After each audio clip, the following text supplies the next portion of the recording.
Balcony में बैठे विनीता जी और शिवशंकर जी चाय की चुस्की लेते हुए एक आवश्यक विषय पर चर्चा कर रहे थे। विनीता, अब तो हमने अलका बिटिया की भी शादी कर दी। हमारी अलका अब पराया धन हो गई है और हमारा अनिल भी बाल बच्चों वाला हो गया है। क्यों ना अब हम नवनीत की शादी भी कर दें। शादी के लायक भी हो गया है आपका लाडला बेटा। आपकी क्या राय है? तब विनीता जी जवाब देती है, हाँ जी, सही कहा आपने। शादी के लायक तो हो चुका है नवनीत, मगर क्या करूँ। नवनीत कहता है, मम्मी, जब तक ऑफिस में मेरा अच्छा पोस्ट नहीं हो जाता तब तक शादी का ख्याल निकाल दो आप दिमाग से। ऑलरेडी मेरे ऊपर काम का बोझ है, तो क्या महाराज शादी ही नहीं करेंगे? अगर इनको पोस्ट अच्छी नहीं मिली तो यह कुंवारे ही रह जाएंगे। ठिठोली करते हुए शिवशंकर जी कहने लगे, नहीं जी, मुझे पूरा विश्वास है कि नवनीत को मनचाही पोस्ट जरूर मिल जाएगी।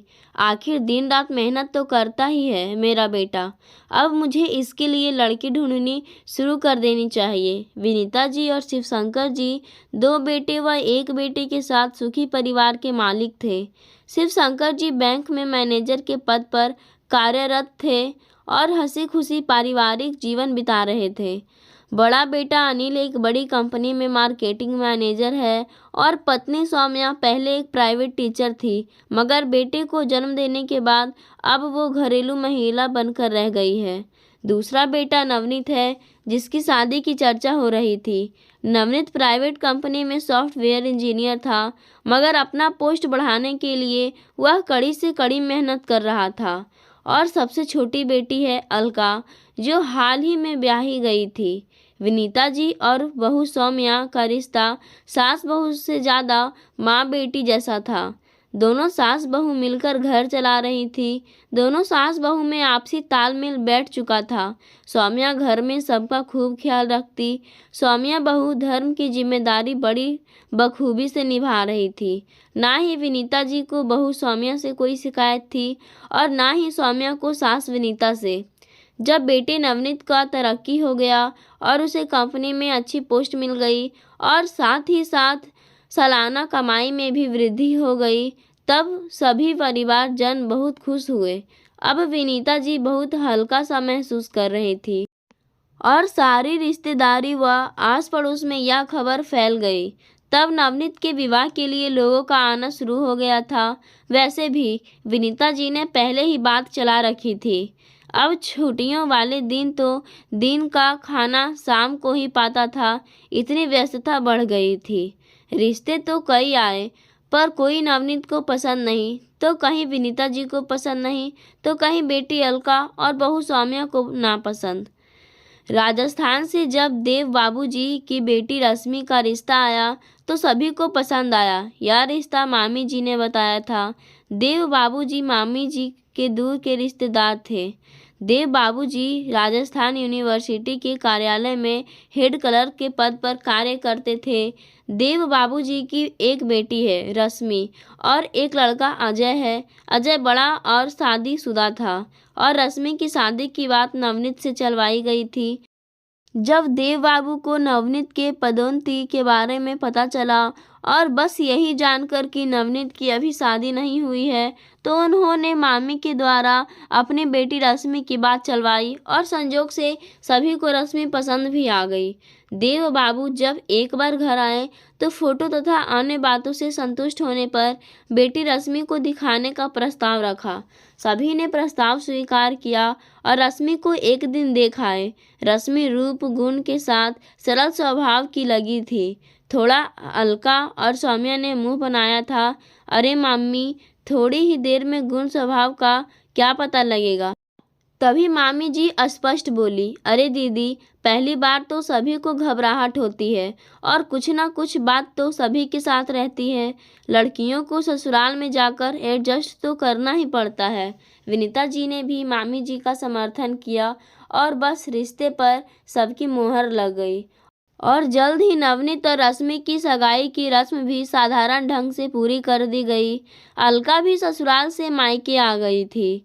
अब विनीता जी और अलका और सौम्या लग गई शादी की तैयारियों में। आज संडे का दिन था और सभी बैठे थे। विनीता जी और शिवशंकर जी सबके साथ बैठे शादी कब करना है, क्या करना है, कैसे करना है आदि बातों में मगन थे। शिवशंकर जी लड़की वालों से कोई मांग दहेज आदि के विरुद्ध थे।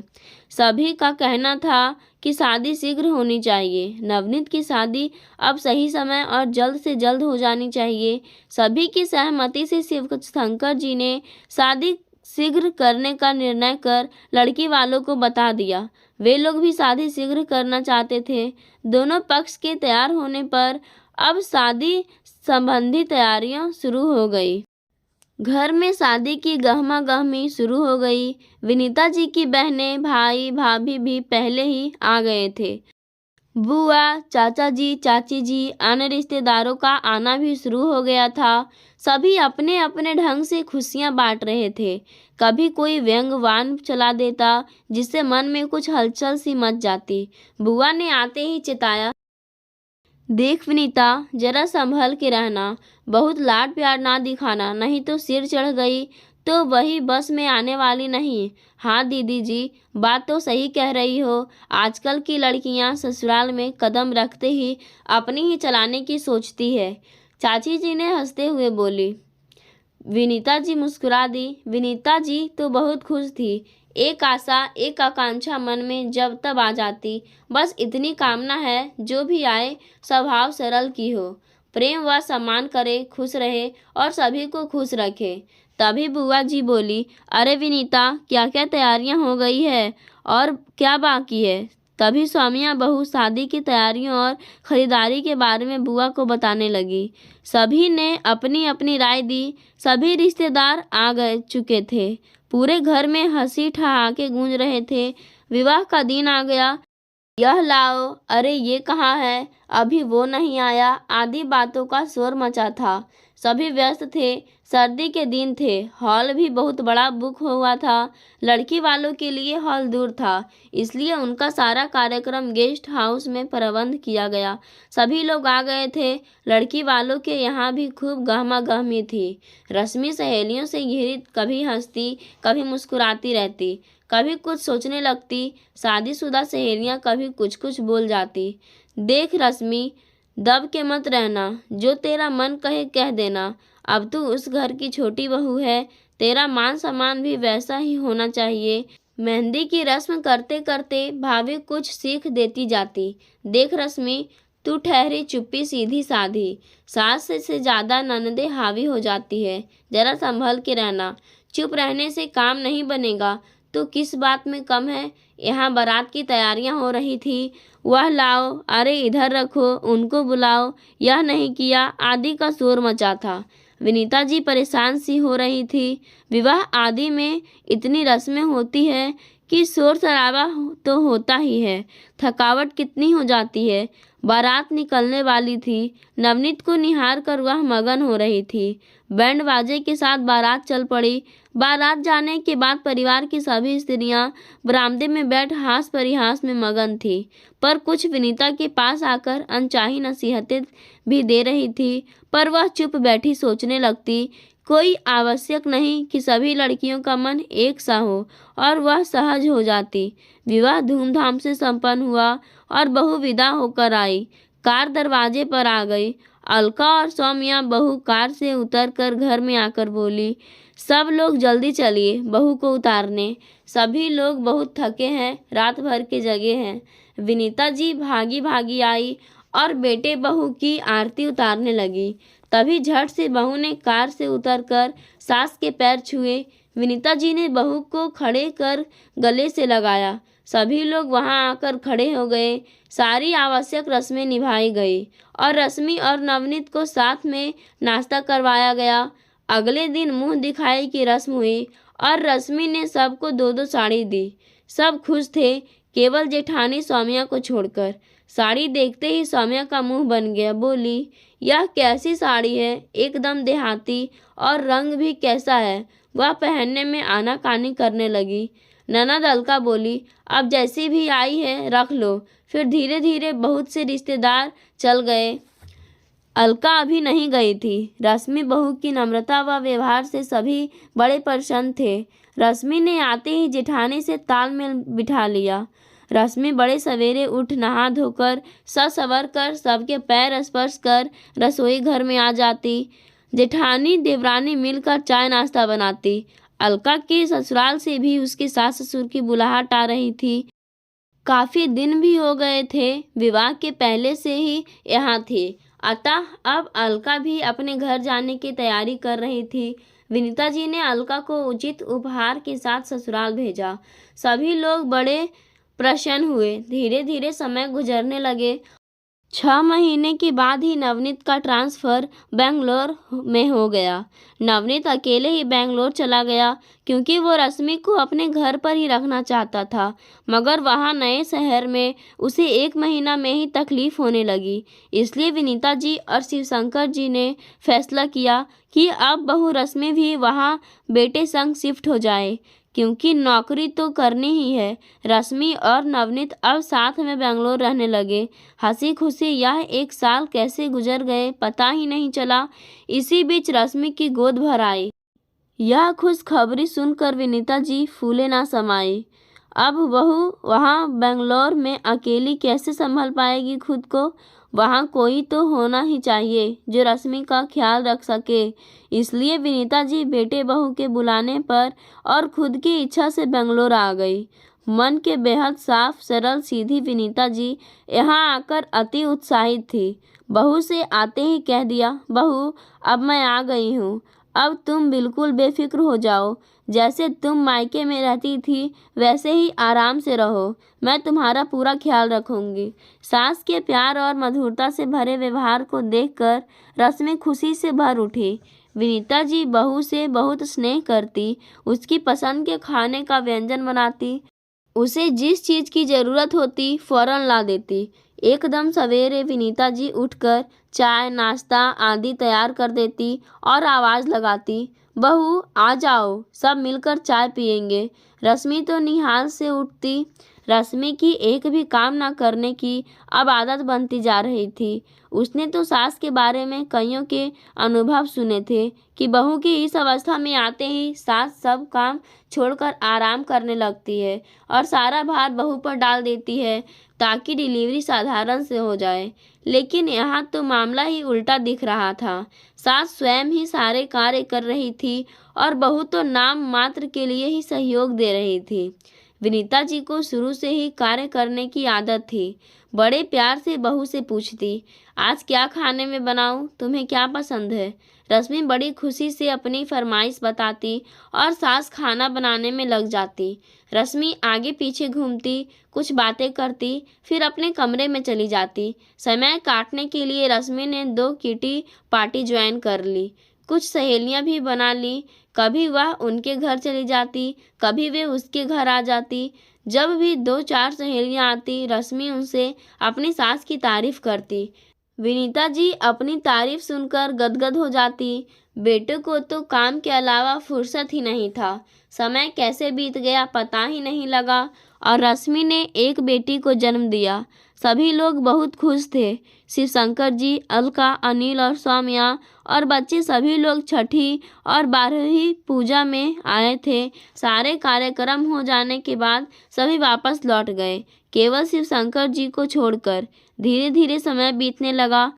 अब नन्ही बच्ची 6 महीने की हो गई थी। रश्मि की सोच में परिवर्तन होने लगा। उसे महसूस हुआ कि बहुत सारा काम तो सासू माँ कर ही लेती है और अभी कोई शिकायत नहीं करती और ना उसे कुछ करने के लिए कहती है। तो समय काटने के लिए उसने 2-3 महिला ग्रुप भी ज्वाइन कर लिए। अब वहाँ कभी किसी ग्रुप की मीटिंग में चली जाती, कभी किसी सहेली के साथ शॉपिंग या कभी किसी के प्रोग्राम में शामिल होने पहुँच जाती।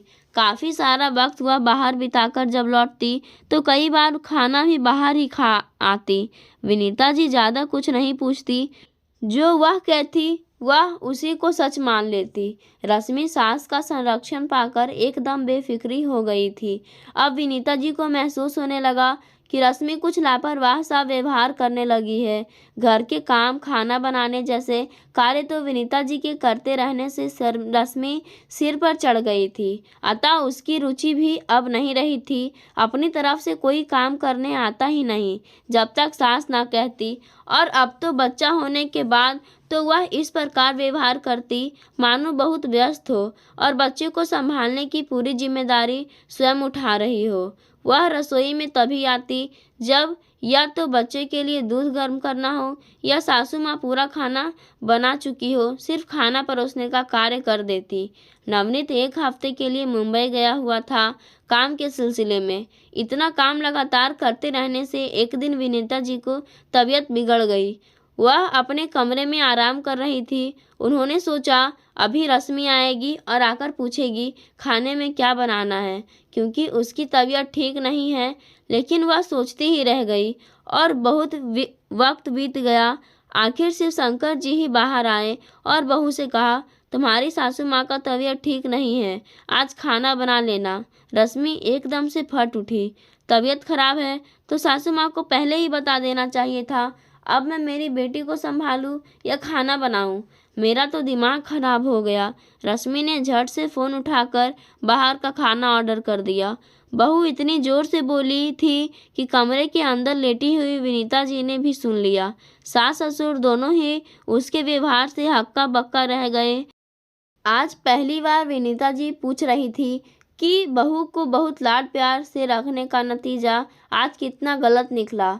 यहाँ तक कि पहले महीने से ही रश्मि से एक काम ना करवाया ताकि वो आराम कर सके।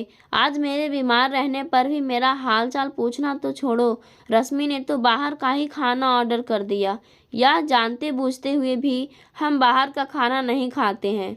कैसे भी विनीता जी से निर्देश लेकर शिवशंकर जी ने सादी खिचड़ी बनाई और पत्नी को खिलाकर दवा देकर लिटा दिया। बेचैन विनीता जी मन ही मन सोच रही थी, मैं जब इतना प्यार सहयोग उसे देती हूँ तो वह मेरे प्रति लापरवाही कैसे हो सकती है। वह तो कुछ और ही समझ रही थी, लेकिन वह उनका भ्रम निकला। शिवशंकर जी भी कहने लगे, मैं तो तुम्हें बीच बीच में चेतावनी देता भी रहा कि बहू से काम करवाया करो। तुम अकेले ही सारा काम करती रहती हो और रसोई में लगी रहती हो, पर तुम्हें तो उसे बेटी की तरह रखने का शौक था। लेकिन क्या मिला?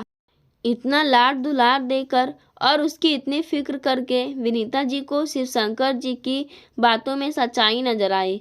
अगले हफ्ते ही नवनीत के घर आते ही उन्होंने नवनीत से कहा, बेटा अब मेरा और तुम्हारे पिताजी का वापसी टिकट निकाल दे। अरे मम्मी, क्यों इतनी जल्दी क्या है? थोड़ा दिन और रह लो ना प्लीज़। नहीं नहीं बेटा, बहुत दिन हो गए यहाँ आए और अब तो इच्छा भी बड़ी हो गई है। मेरा बड़ा मन कर रहा है वापस जाने का, और वैसे भी मेरी बड़ी बहू को भी मेरी ज़रूरत है।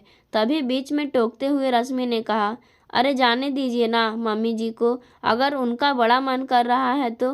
वैसे भी अब तो इच्छा बड़ी ही हो गई है और खाना बनाने के लिए हम मेड रख लेते हैं, बाकी काम हम मिलकर कर लिया करेंगे। तभी शिवशंकर जी कहने लगे, वाह बहू, बात अपने पर आई तो मेड रखने की बात करने लगी। इतने सालों में तो कभी नहीं लगा कि मम्मी जी आप अकेले कैसे करेंगी, हम तो एक मेड रख लेते हैं। अरे पापा जी, मम्मी जी तो हर काम बड़ी बखूबी से कर लेती थी। अगर वो चाहती तो हम मेड लगवा लेते, मगर सासू माँ ने कभी कहा ही नहीं। रश्मि ने अपनी बातों में बड़े ढंग से कहा, जिससे घर का माहौल खराब भी ना हुआ और बात भी आगे ना बढ़ी। खैर, विनीता जी और शिवशंकर जी कुछ दिनों के बाद वापस अपने घर लौट आए। यहाँ विनीता जी जिम्मेदारियों से मुक्त थी और उन्होंने आगे से ठान लिया कि वो अब सास बनकर ही रहेंगी। माँ बनने की कोशिश में बहुत दुख झेल चुकी है। दोस्तों, आज की कहानी आप सबको कैसी लगी हमें कमेंट के माध्यम से बताना ना भूलें। धन्यवाद।